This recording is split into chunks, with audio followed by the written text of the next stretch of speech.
Silent arrival.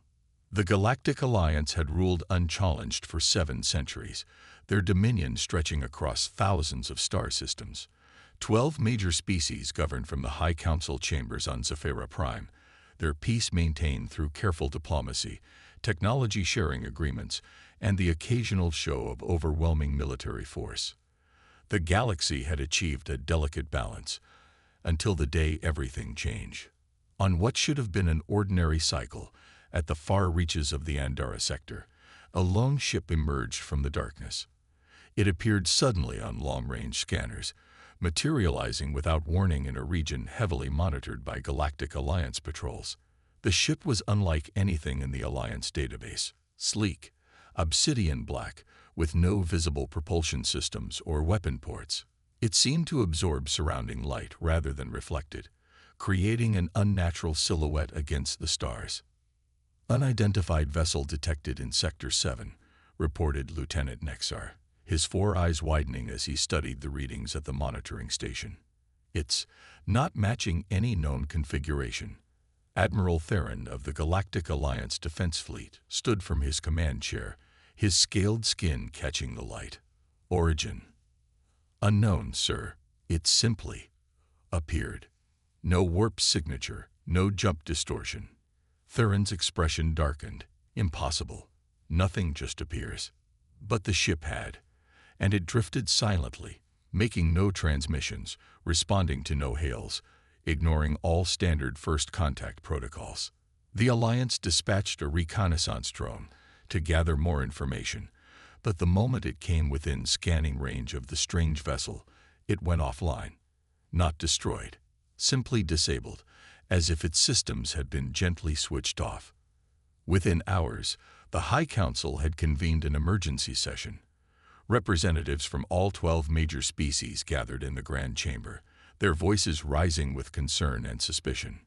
"We must destroy it immediately," insisted Councillor Drex of the militant Varukai Empire, slamming his armored fist against the table. "Anything unknown is a threat." Ambassador Lyora of the Solari Collective, known for her diplomatic approach, raised a hand. "We have no evidence of hostile intent. First contact protocols must be followed." "The vessel disabled our drone," Drex countered. "That's hostile enough." High Councillor Zolara, the eldest of the Novan species and head of the council, silenced the room with a gesture. "We will proceed with caution. Ambassador Lyora will lead a diplomatic mission. Admiral Theron will provide security. If the vessel makes any aggressive move, it will be neutralized."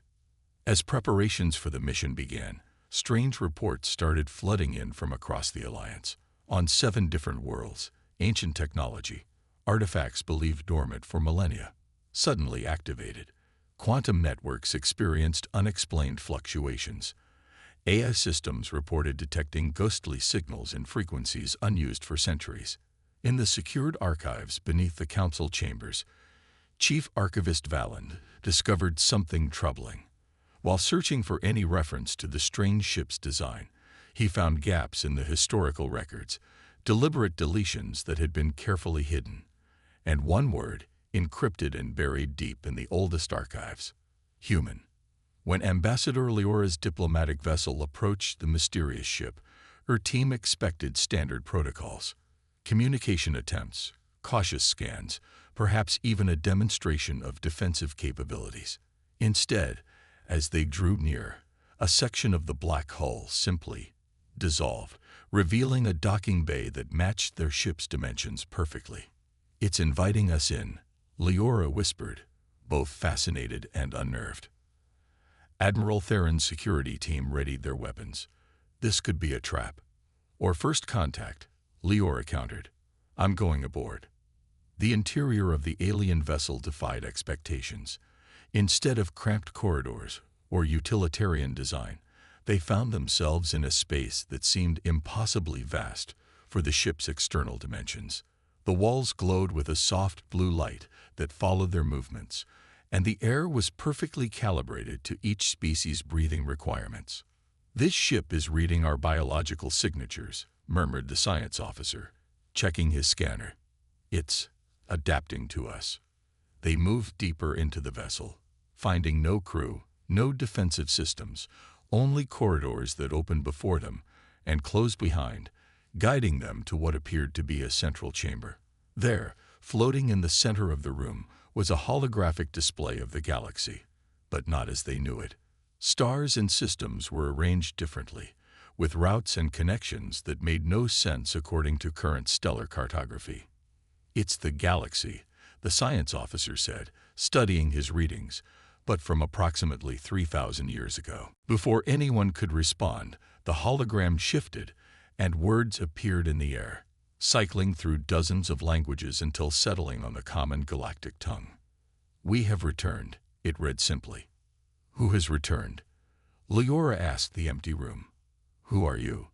The hologram flickered, and a figure appeared, bipedal, with 2 arms, a single head, and features that seemed strangely familiar yet alien to the delegation.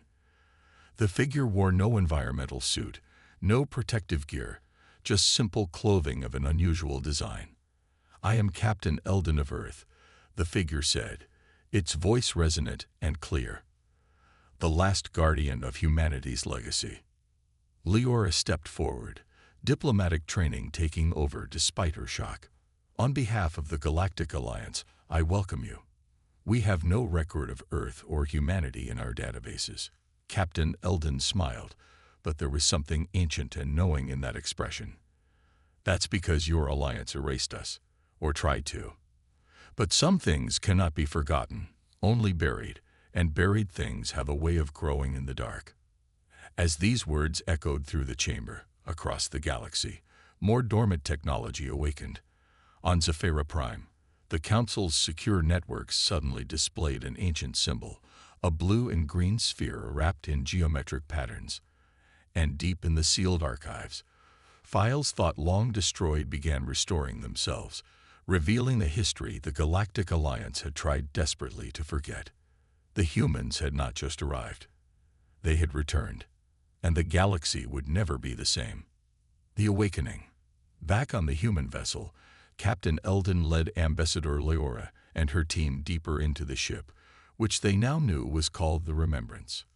As they walked, the walls displayed images, Earth's blue oceans and green continents, sprawling cities, and finally, fleets of ships similar to the Remembrance, traveling among the stars.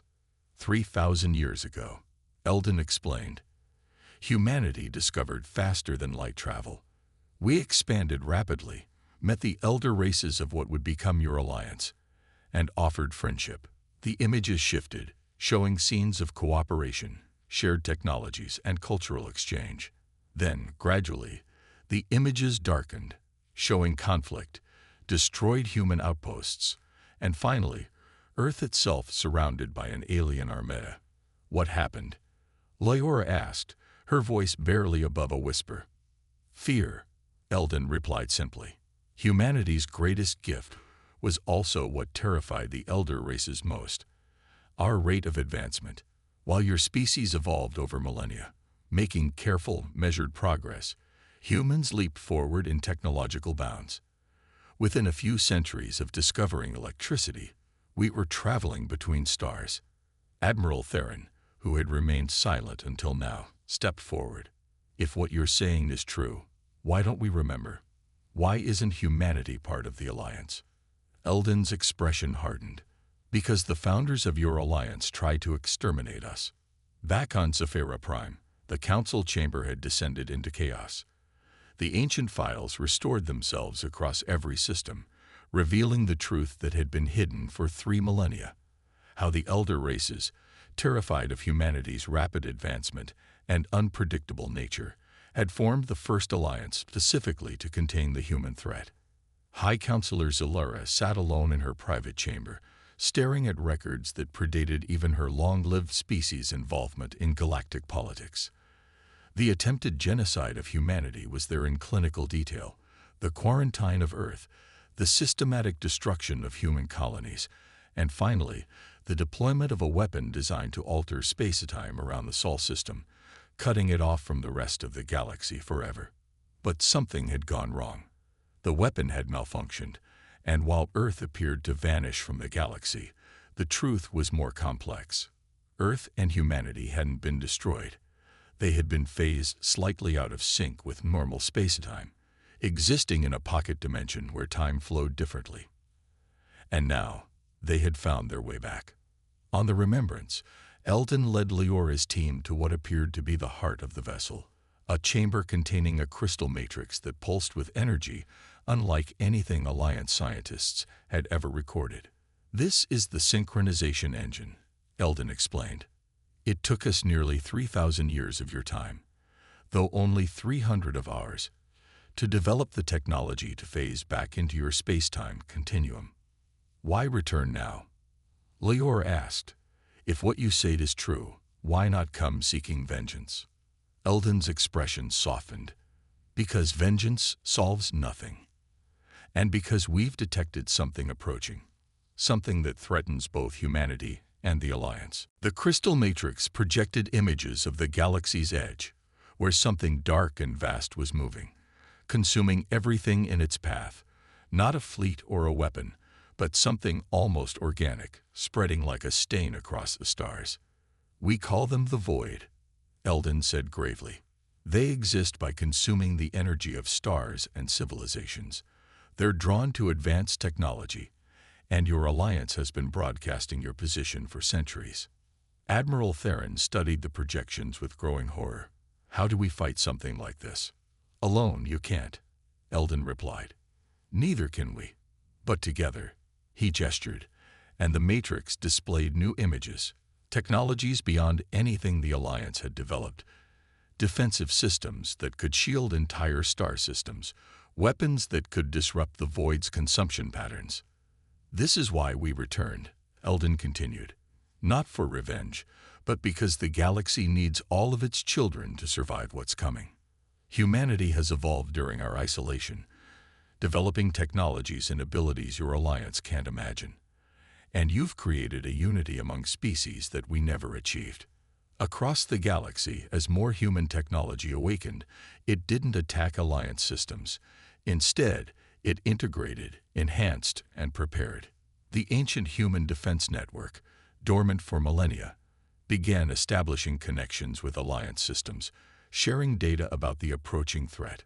On Zephyra Prime, the High Council reconvened, this time with Captain Eldon attending via hologram.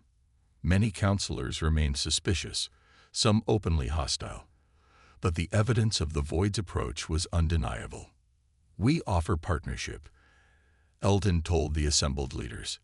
"Not subjugation, not domination, but true cooperation. Humanity has no desire to rule. We've learned the value of diversity, of different perspectives and approaches. What we want is a future for all sentient life." High Counselor Zilara, visibly aged by the revelations of the past cycle, stood slowly. "The Alliance was founded on a lie, a genocide we've tried to forget. How can we trust humanity's forgiveness?" "You can't," Eldon replied honestly. "Trust must be earned. But necessity makes strange allies, and right now, we need each other." After hours of debate, the Council voted, not unanimously, but with a clear majority, to accept humanity's offer of partnership against the Void. As the session concluded, more human ships began appearing throughout Alliance space, not an invasion force, but scientists, diplomats, and engineers ready to share the knowledge gained during 3 centuries of isolated development.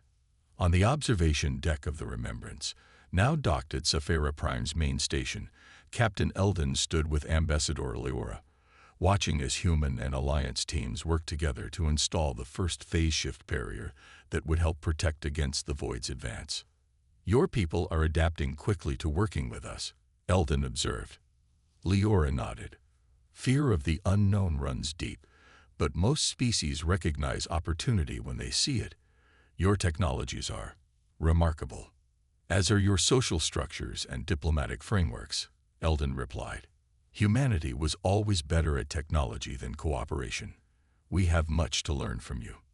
Below them, in the station's main promenade, humans walked openly among Alliance citizens for the first time in 3 millennia. There was awkwardness, curiosity, even some hostility, but also genuine exchange and the beginnings of understanding. Will it be enough? Leora asked quietly, looking toward the galaxy's edge where the void approached. Can we really stop something like that? Eldon followed her gaze. I don't know, but I believe in what different species can accomplish together. The elder races feared humanity's unpredictability, our tendency to make intuitive leaps rather than careful, measured progress. Now those very traits might save us all. As if to underscore his point, alarms suddenly blared throughout the station. The void had accelerated, consuming a distant outpost weeks before predictions suggested it would reach that far. It's adapting to our preparations, Leora realized with horror. But instead of panic, Eldon smiled. Then we'll adapt faster. That's what humans do best. Improvise, overcome, surprise even ourselves. He turned to her, extending a hand in a gesture that had once been common throughout the galaxy before humanity's erasure. Together. After a moment's hesitation, Leora clasped his hand with her four-fingered grip. Together. As they moved to join the emergency response teams, neither noticed the subtle change in the station's systems as human and Alliance technologies meshed more deeply, creating interfaces and capabilities that neither civilization could have developed alone. The galaxy had feared one human ship, then welcomed a handful more with trepidation. Now, as the darkness approached, that fear transformed into something new, hope, born from the unlikely reunion of a family long divided by fear, now united by necessity and the promise of what they might become together. The lone human ship hadn't arrived to conquer. It had come to complete the circle, to heal an ancient wound, and to ensure that life, in all its wondrous diversity, would continue among the stars. For the story the galaxy thought it knew was ending, but the true story, the one written together, was just beginning.